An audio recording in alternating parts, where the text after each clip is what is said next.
Hi everyone. In this lecture, we'll be doing the properties of argument of a complex number and the related problems.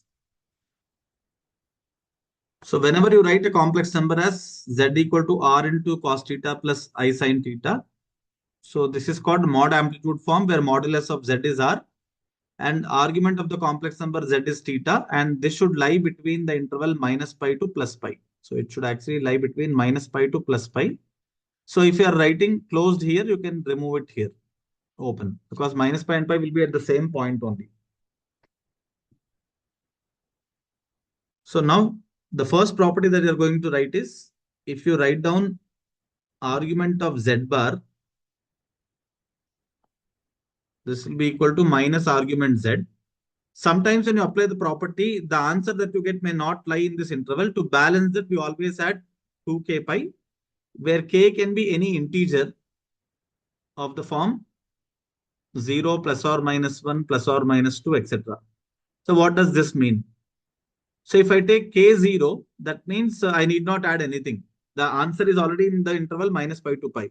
If it is not in the interval, if I take k as 1, that means I need to add 2 pi. K as minus 1 means I have to subtract 2 pi.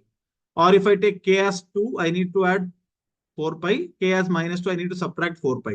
So depending upon the value of minus of argument z, you need to add or subtract 2 pi, 4 pi, etc. in order to get the angle in this interval. So that is why we add 2k pi in the formula. And this 2k pi will be there in rest of the formulas also.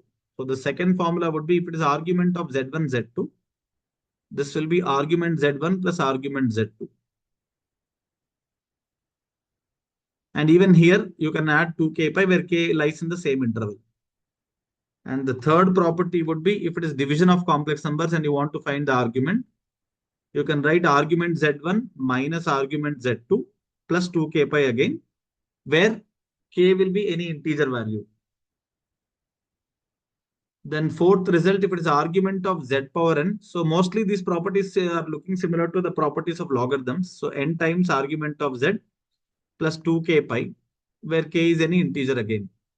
And in the fifth result, if argument z is 0, what do you conclude? Argument z is 0 means z actually lies on real axis, because normally when this is the argument of the complex number, if that is 0, then this will coincide with real axis. This ray will coincide with real axis. So P will be on the real axis. So this means argument of z is 0 means z is purely real.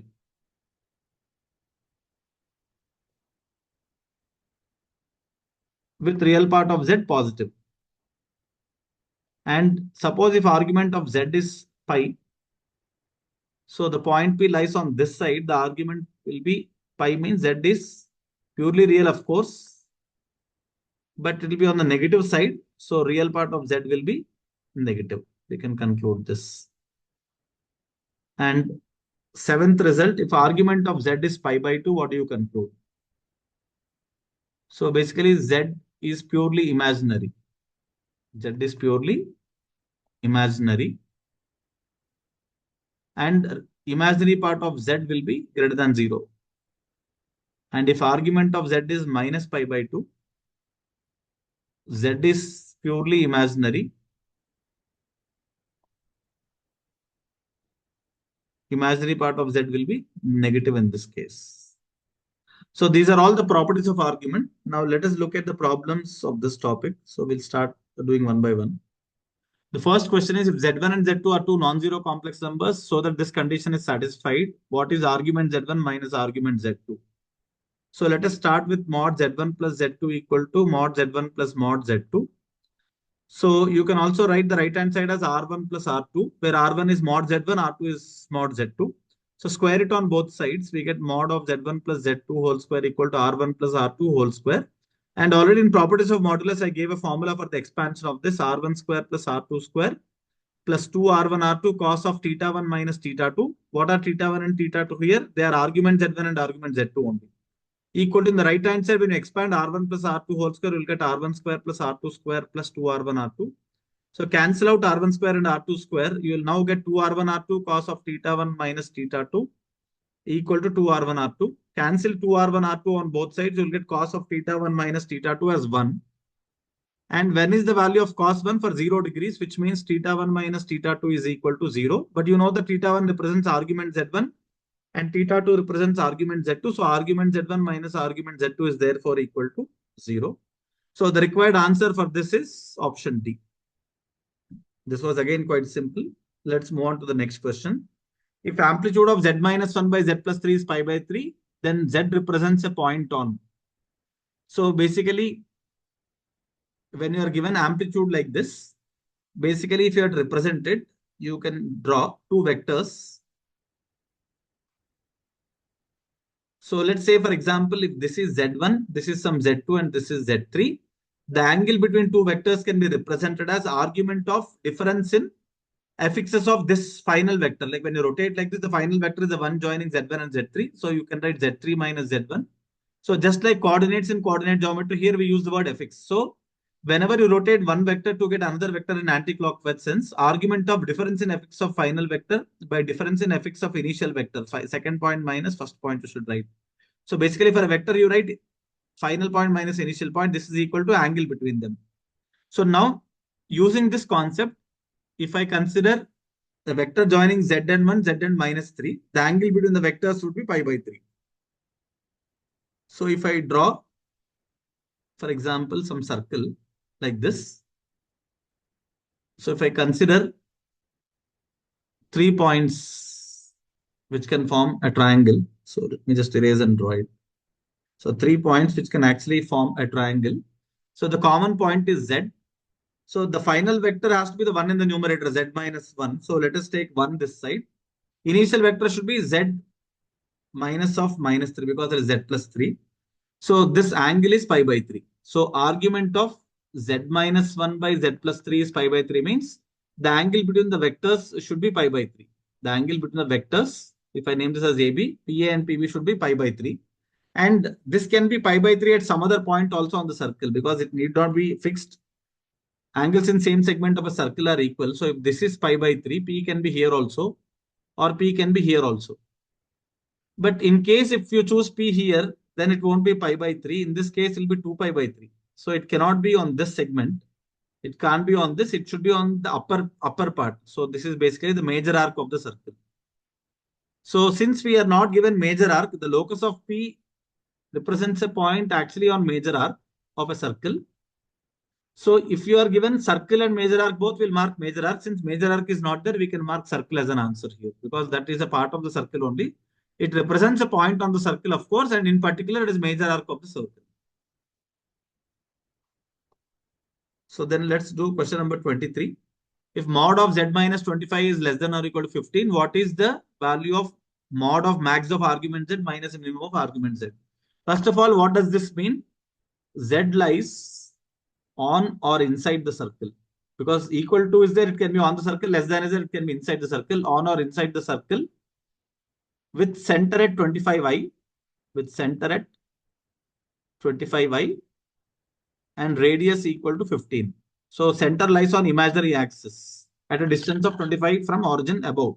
Because this plus 25i, it is above the origin. So when you draw the diagram, so clearly you can see that the center should lie at a distance of 25 from below. Radius is 15 means this is 15. So P, I'll name it as this is Q. This is 15, this is also 15. So therefore this will be 0.40. This will be 0.25. Okay. And for argument, what you need to do is you just have to draw a tangent. So this point will have least argument because any other point you join, the vector will make a bigger angle. And exactly opposite to this, you will get the maximum argument. So you'll get maximum argument at these 2 points. Minimum argument here, maximum argument here. So P is the point which is closest to origin. So if they ask minimum modulus, it will be occurring for P. Maximum modulus, it will be occurring for Q. But they asked about argument. So argument will be minimum at R and maximum at S. So let us draw the diagram again.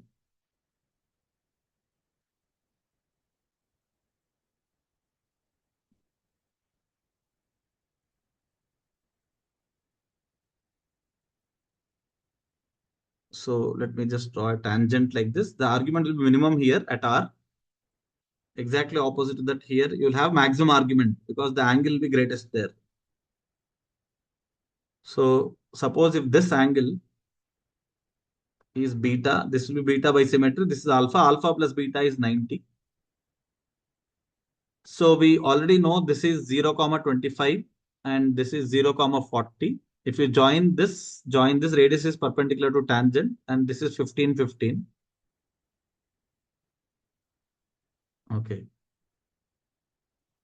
And we already know the distance OC. So by Pythagoras theorem, what is OR? Under root of OC square minus CR square. If required, you can find it. So that is root of 25 square minus 15 square. 225 minus 625 minus 225, root of 400, that will be 20. So this distance is 20. This distance is 25. So if you write down the value of cos beta or sin beta. So if I write cos beta, it will be 20 by 25. That is 54 by 5. Or if I just write sin beta, then it will be 15 by 25, which you can write 3 by 5. Just I applied opposite by hypotenuse, adjacent by hypotenuse for triangle COR. CRO you can say because right angle is at R. And once you got this, since alpha plus beta is 90, we can convert in alpha if required. And what is the maximum argument here for S? And that is alpha plus 2 beta. So max of argument Z, because Z is any point either inside or on the circle. For position S, if the argument is maximum, there is alpha plus 2 beta. And for minimum argument, it is at the position R where the angle is beta. So mod of the difference, if I want, max of argument Z minus minimum of argument Z. If you subtract both and take a mod, you will get the answer as alpha plus beta, 2 beta minus beta. And what is alpha plus beta in the diagram? 1 second. So what is the maximum of argument Z? Alpha plus 2 beta. Minimum is alpha only. So this is alpha. So when you subtract, it is just 2 beta. Basically, it is not alpha plus beta, it is 2 beta. So if it is 2 beta, what should I write? I can write beta as sin inverse 3 by 5 or cos inverse 4 by 5. So either I can write 2 sin inverse 3 by 5 or 2 cos inverse 4 by 5. Now let's look at the options. So B option will match, 2 cos inverse 4 by 5 is going to match. So let's move on to the next question now. So we have Z is such that mod of Z minus 2i is 2 root 2. What does this mean again? Z lies on a circle with center 2i and radius is r equal to 2 root 2. So let us draw a circle. So center is 2i. So it will be somewhere at 2i here. And radius is 2 root 2, which is more than this. So that means obviously it can be somewhere like this. Radius should be bigger. So this is the radius or this is the radius, that is 2 root 2 and 2 root 2. So you can have the center here. Origin, where will it be? Origin can be somewhere here. So 2 root 2 here, 2 root 2 here. And suppose if I mark 2 here and minus 2 here, clearly their midpoint is origin. And if this is 2, this is already 2. So it's an isosceles triangle. So you have 45 degrees here, 45 degrees here, 45 everywhere. So it will match with this condition. Now, when I say argument of Z minus 2 by Z plus 2, so basically if I have a point chosen on the circle, join it like this. This is Z. So this angle, if it is alpha, argument of Z minus 2 by Z plus 2 basically represents the angle alpha. And you can just say that if this angle is known, this will be double of this angle, 2 alpha. So from the diagram, clearly you can see that is 90 degrees because you have 45 here. This is 90 already. This is 45. Similarly, this is 45. This is 45. So this angle is 90 degrees. So alpha has to be therefore half of 90 degrees. So therefore you can say 45 degrees or pi by 4 in terms of radians. So therefore B option is right. Now let's move on to the next question. Z1 and Z2 are given. You have to find the argument of Z1 by Z2 power 50. So argument of Z1 by Z2 power 50 means we know that argument Z power n is n times argument Z. But as I told you, sometimes the answer may not be between minus pi to pi. You have to add 2k pi where k is any integer which is chosen according to the requirement. So when I write this, you can write 50 into argument of Z1 by Z2. You can write argument Z1 minus argument Z2 plus 2k pi. So let us choose k at the end. So what is argument of z1? So z1 is in first quadrant. So argument of z1 is tan inverse mod b by a, where b is the coefficient of I, a is the real part. So tan inverse 1 pi by 4. So I can write pi by 4 here. And if I have to write argument of z2, that is also in first quadrant. So tan inverse mod b by a means 1 by root 3. And that is 30 degrees or pi by 6. So when I write that, pi by 4 minus pi by 6 plus 2k pi.